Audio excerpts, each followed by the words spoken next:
Hey everybody, today I'm going to talk about calling the cops on my parents.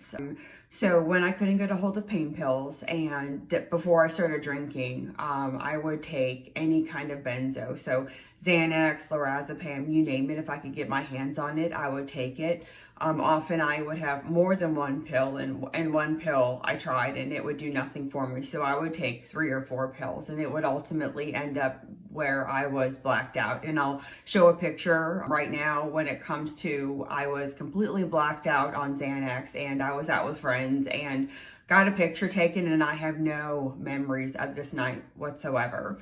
So in this particular experience, when I called the cops on my parents that day and ultimately that night, I ended up taking a bunch of benzos, and thankfully I wasn't blacked out yet at that time, but my parents could tell that I was on something and ultimately hid my keys. And I was super ticked off that they hid my keys. I wanted to go out that particular day. And so I ultimately ended up calling the cops on them, and cops showed up and they interviewed both myself and my parents. And surprisingly, I guess I didn't look like I was high when it comes to how I was acting or, what my eyes looked like, because they ultimately ended up decided to give my keys back. And I did end up going out. And understandably, my parents were absolutely infuriated that this had happened. And very shortly afterward, they ended up kicking my daughter and I out.